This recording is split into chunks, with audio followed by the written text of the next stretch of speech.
It's not very intimate. Can you sit a bit closer? Just chasing you around the stage. Oh, God. Oh, I am on. They've made me take off one of my diamond earrings because it's rattling on the mic. And I feel really undressed now. If we have time left at the end, we'll tell them the earring story, but let's maybe oh my God, I feel save that for later. Okay. Quick question for all the Brits in the room. Who has potentially been a recipient of a Grace Dent review? Oh, okay, we do have someone in the room. Is that good? Isn't there anybody? There is someone. Oh, well. Never mind. So chefs either love you or they hate you. Yeah. Where is that ratio at the minute?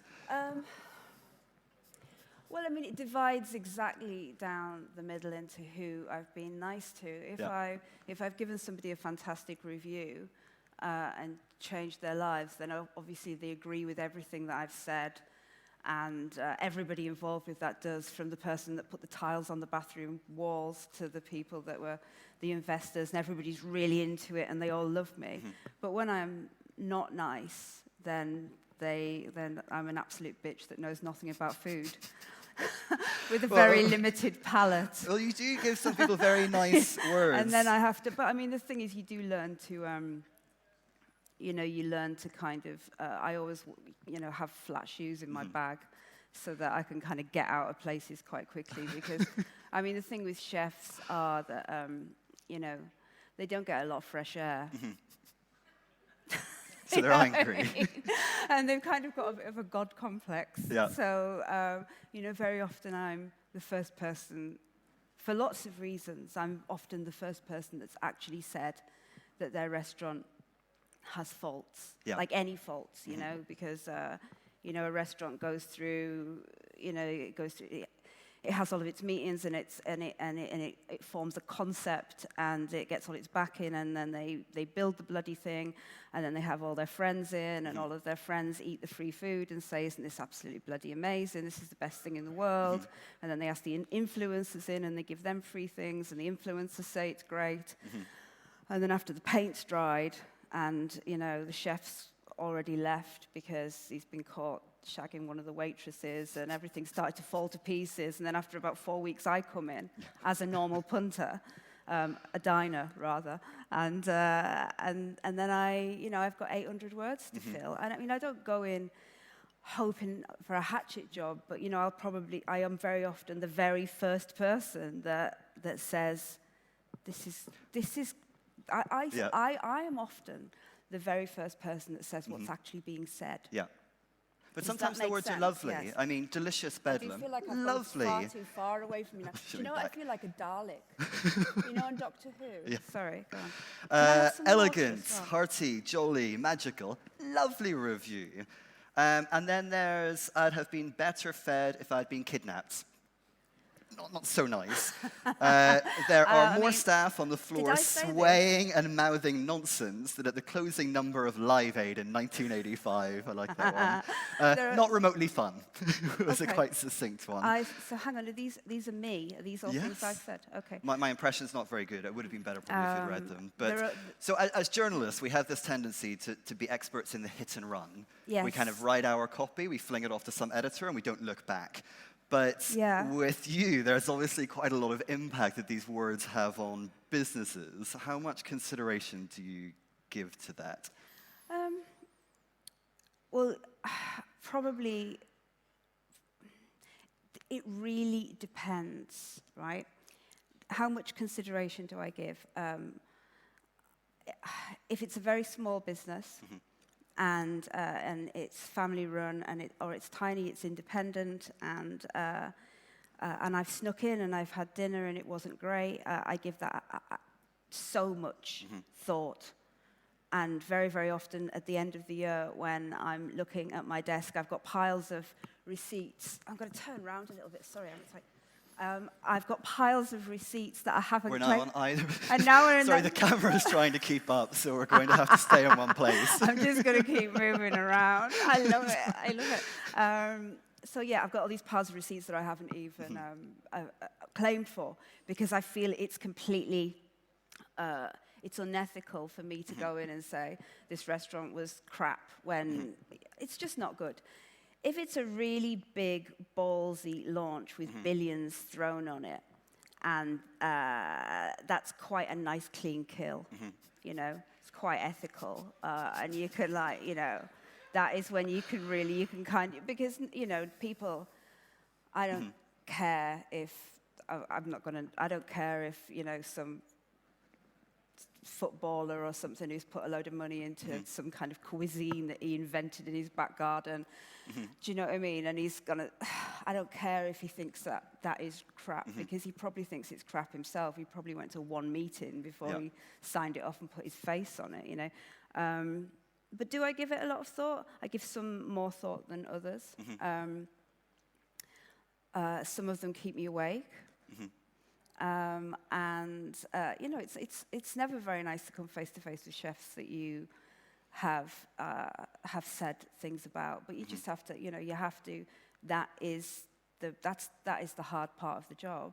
But then, you know, there has to be hard parts of the job. Well, what kind of controls do you have in place to ensure the integrity, I guess, of your work? I love us moving backwards and forwards on these chairs. Sorry, ask that question again. So what controls do you have in place to control the integrity of your work? So I know that you book under a pseudonym, for example. To control the integrity of my work. Okay. I think that the reason why The Guardian is, or why broadsheet writers are different is because we do, or, you know, we do pay for we do pay for our food. We don't ring ahead and say, look, this is us. We try to sneak in. I sneak in. I've got a number of ways that I get into restaurants where people don't know who I am. I'm not going to say what they are, but it's quite, you know, I think that people have got an image of this kind of Darth Vader character that's going to turn up. And if I put all my hair flat and no makeup on and trainers and, you know, I can get in, beanie hats, all kinds of things. So I think that you know, that gives integrity. I don't take freebies. I wish I could sometimes. I'm not easily bought. I don't go to free things. Yeah. I try to keep it. I mean, one of the things with integrity is that, I mean, the London restaurant scene is incredibly small. There's like 6 PRs who are running all the different restaurants. There's, you know, there's an intake of there's a, you know, an age group of chefs that work up, and you know, they all work up at the same time, and then people from their stable work up at the same time, and you end up knowing them all. You have to, a lot of the time, you have to keep it very, you can't socialize. It's very tempting to socialize with chefs, but I mean, they are feral, and it's often best not to, I would say. But then once you're through the door... Never drink with chefs is one of my life mantras, you know, because after they've exhausted all the other places you can drink, they have a restaurant to drink at, so, you know. But once you're through the door, so even if you make a reservation under another name, unless you go in disguise, once you're in, presumably most people will know who Grace Dent is. So yes. Can your experience there ever truly be an authentic one? Sometimes it's excruciating, the way that things go from the moment I go in. It's like the whole energy changes. And I mean, it can... You would think that it would mean that it's always very smooth and very wonderful, and like it's like being the queen, and you get everywhere, and everywhere smells of paint, and everyone's being wonderful to you. And sometimes it goes completely the other way. Often the floor manager will go up to the waitress will have served you, and then he'll go straight up to her and go, "Don't go near that table again.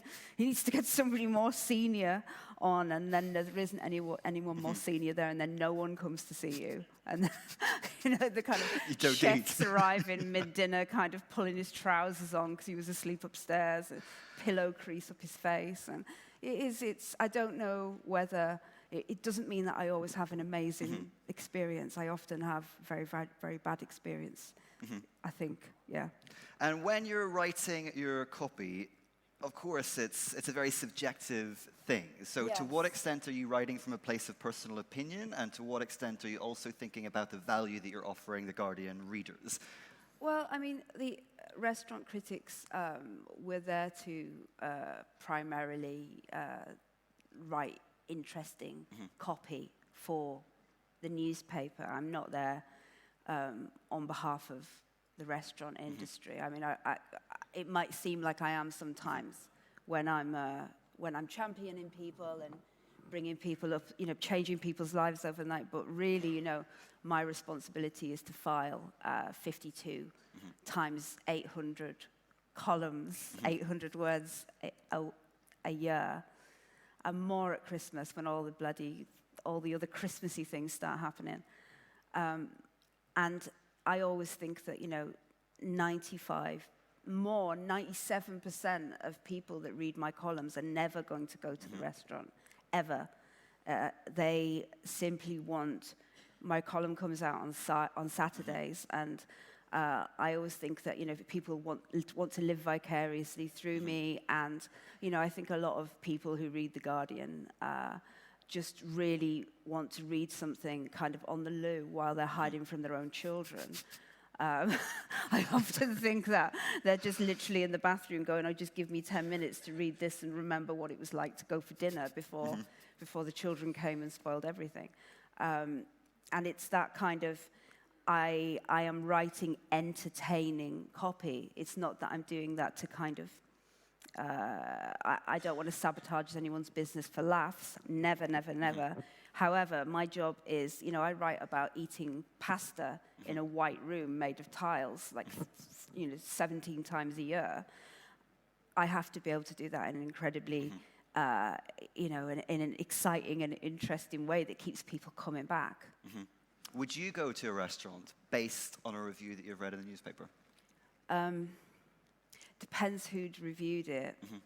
Because, they call us in Britain, it's like the big five, the big five critics. And there's some people amongst that if they liked something, I would think, well, you're quite a miserable person, and I don't really want to eat in I don't really, there's some people that I do really get on with who are similar to me, and I think, yeah, that sounds good. But then there's other people that, their writing kind of bores me to tears. So I think, well, if you liked it. Yeah. Let's maybe do a straw poll. How many people would go to a restaurant because of a good review that you've read? It's a lot of people. How many people would not go to a restaurant because of a bad review that you've read? But actually much less, which is surprising in a way. But in the era of public opinion, when anyone can write a few words and pop it up on Instagram or a blog or any of these other platforms, where do you see the role of the food press within that? Do you mean me as the food press? In the sense that is every opinion equally valid? No. And why not? Because if every opinion was equally valid, then the newspaper would have cut me years ago, and people could look at TripAdvisor, People could look at just strings of people saying that the meat was cooked to perfection and that all the food was piping hot, and I think that, I think that there's still a real, I think there's, right, I feel as if I'm continually on one hand told that there's no role for us anymore and no one needs us. But on the other hand, I'm also told that, I write a column about somewhere like Derby's, which is Robin Gill's restaurant in Vauxhall in London, and, you write a column and it sells out all the way through January and all the way through February just on the strength of that review. And, I do know that I put bums on seats. So, I mean, when Instagram came along, we were told continuously that that was the end of us, And it isn't. It isn't. Well, what Instagram does is a completely different thing. It's, Instagram isn't criticism. They don't criticize. Why the hell are they going to criticize anything, and get knocked off the list for their freebies? They're not going to. So it's a very different thing. Instagram, to me, fills the role of what used to be beautiful glossy magazines when you just used to kind of flick through them in the doctor's waiting room and go, oh, that hotel looks lovely, and doesn't that? And that's not a bad thing. I know, I think Instagram really does have its use, but what we do is completely different. And then a lot of chefs will say that they don't care about what the critics say, that they're They cooking. do, though. Well, should they care, more importantly? Well, do they? I mean, they often say that they don't care, but they do care. I mean, I always say that. They do. It's very rare that I actually believe that. Because they shouldn't. A lot of chefs shouldn't really have access to social media because. The moment that they get a bad review, they start kind of flinging, like, at 3 o'clock in the morning when they've come off a shift. It's kind of, that's when you hear that they care. They do care. But, I mean, getting back to, what I said at the beginning, it's a very difficult relationship sometimes because you have lots of men who have built this kind of, they call their armies brigades, and they're at the front and they're the commander and they're in this and they've built this together and all of the everything, the language is a language of a battle, It's like we're going over the push, just keep pushing, the one team, one dream, and there isn't a lot of room in that for somebody to say this doesn't taste very good. Yeah. So it's the perfect storm when I come in and say something. And then when it comes to those reviews, good or bad, one of the things that I think a lot of people were interested in hearing about when they knew that you would be speaking is how much of that is about the food purely, yes, and how much is it about the experience of that restaurant? It's a really terrible restaurant can be completely turned around once the food arrives. And you completely overlook the fact that the bathroom is filthy and the chairs are wonky and the waitress is warming her ass on the radiator and they've been rude to you and they've forgotten your booking and then they've told you that and you've got there and they've said, we'll need the table back in an hour and 25 minutes, that kind of thing. And you sit down and you're absolutely furious and then they bring out the food and you're like, we must come back because the food can really, so I often think the food's very, very, it's a really... Does it work the other way around, though? Exactly. If the food is mediocre, can an Yes. amazing space and vibe save a place as well? Absolutely, and that's why some of the greatest neighborhood restaurants live and live and live. Everybody would agree that the food is, I'll give you a good example. The Gloria, the Big Mama group. Yes.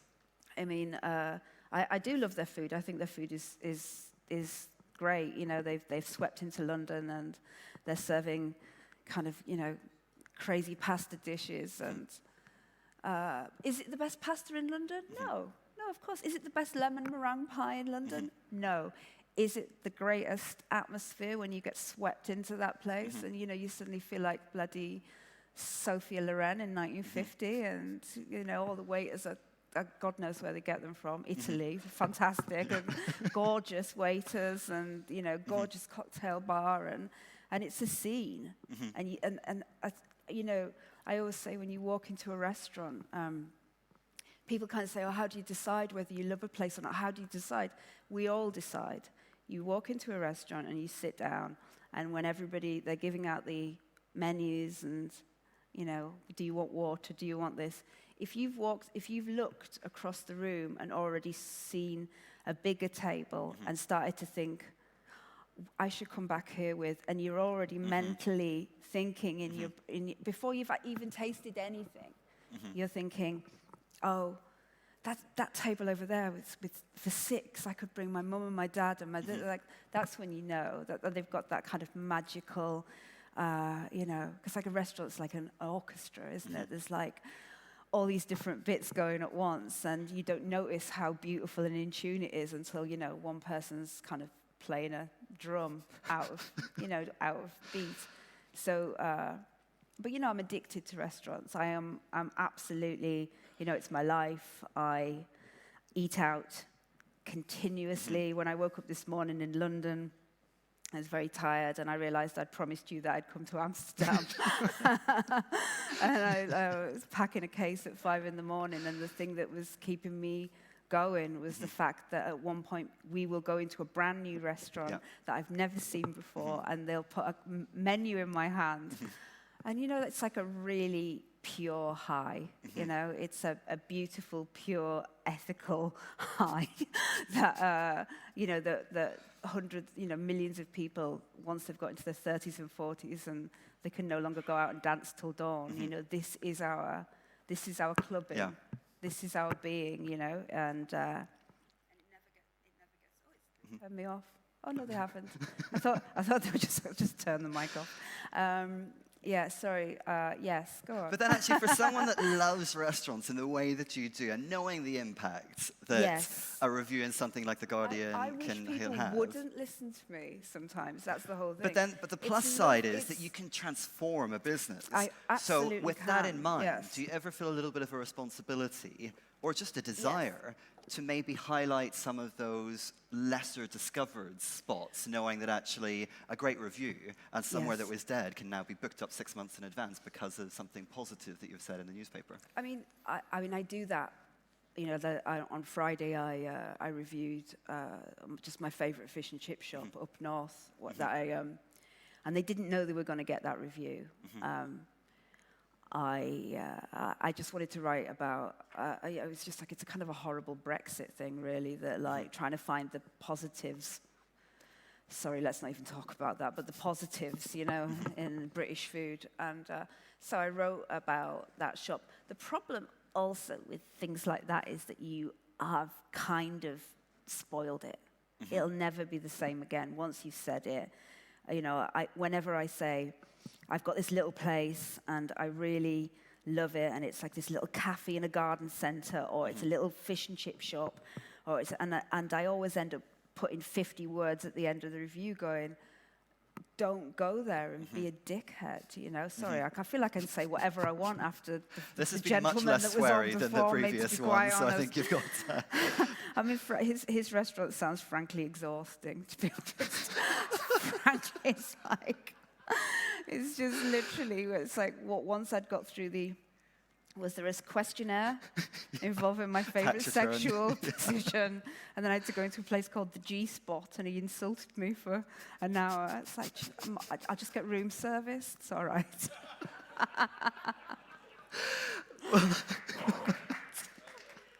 Well, that's sort of, we're nearly running out of time, so that kind of leads me to a good kind of wrap-up question, and then we'll throw it to the audience. So, on that note, where are restaurants getting it wrong, but also where are they getting it really right?